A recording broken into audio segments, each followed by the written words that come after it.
Edo State is number 3 now. You know, the highest state that's owing a lot of money. Now let us say, for example, as when Ighodaro becomes Godwin Obaseki successor. Or let us say Okpewolo becomes the governor. Or let us say Olumide Akpata becomes the governor. Are we not supposed to know what the state has borrowed? Are we not supposed to know what they have done with the money they had borrowed? Ladies and gentlemen, you see, this is the picture of Dr. Patrick Eolo, aka Ultimate Equal, and the picture of Governor Godwin Obaseki. You see, thank God we have somebody like Dr. Patrick Eolo in Edo State. Yes.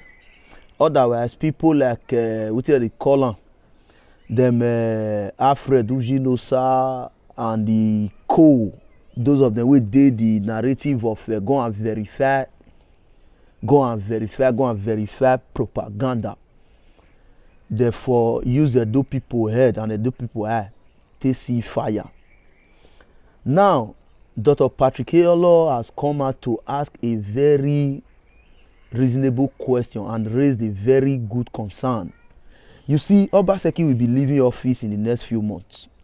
And they are clapping for him, say he work, he this, he that, he do this, he that, go and verify, go and verify. Nobody say Obaseki not work, but can we truly quantify or assess the work of Obaseki in 8 years in Edo State and check the money that he received from IGRO and also from what they call it, allocation that come from Abuja? Then we will not check the level of work he did, if it can be measurable. Because I understand that most of the job he did was done by MOU. That means whoever they come into agreement with must fund some part of the project, while the state will fund some part of the project, or the people will single-handedly fund the project while the state will start paying them back, servicing it or something. That is MOU. Let them publish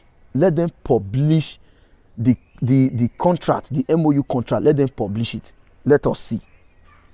You see, when we fail to ask questions, we are only doing ourselves more damage.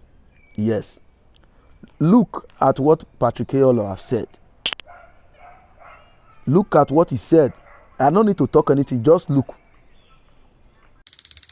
Good morning. It's a beautiful day. I'm sure that those who have been following me know where exactly this broadcast is coming from. This is not the time to talk too much. It's not a time to insult anybody, but it's time for reality. This video I'm doing, I want to attach a video to it today that I did many years ago, about Governor Noah's Obaseki. I called the whole journalist to my house, including Arise Television. And I said, I want to know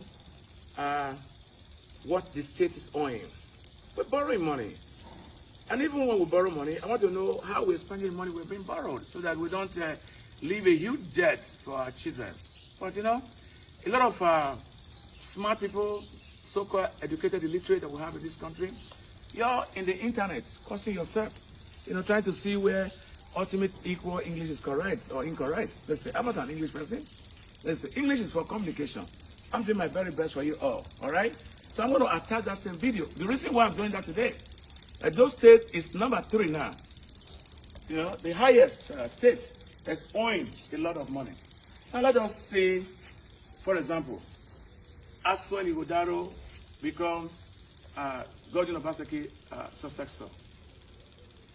Or let us say Okpewolo becomes the governor. Or let us say Olumide Akpata becomes the governor.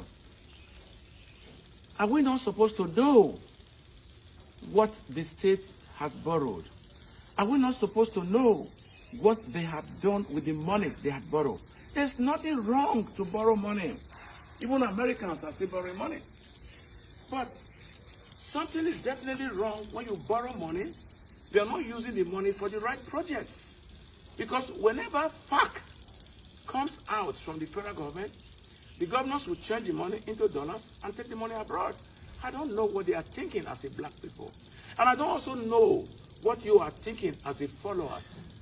You always see what is wrong if I speak truth to power. I am not doing this for myself. I'm almost 60 years old. I'm not a child. I got everything in life that I have, that I want, sorry. I got good children. I got a house, right? I can take care of my bills. I can eat 3 square meals a day. I can't even spend 100,000 a day because, house, right? I can take care of my bills. I can eat 3 square meals a day.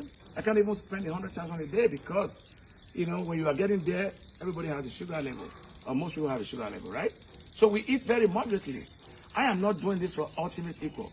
I am not doing this to be popular. I'm doing this for the yet unborn children. So please, the FOI is there. I have taught you all how to use it.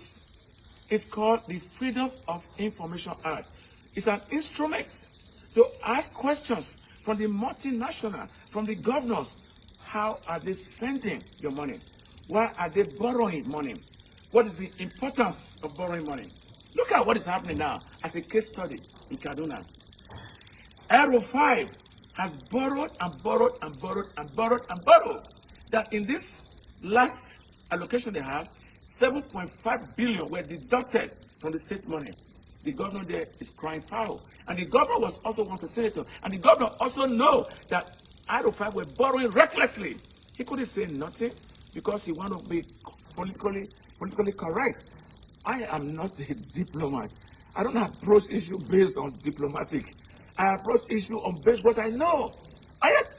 I don't want to be politically correct. I want to be sure that we are doing what is right for the sake of our children, for the sake of women, for the sake of our daughters, so that they can have a good life. A lot of unemployment in Edo State across the board. And yet, we cannot question how they spend our money.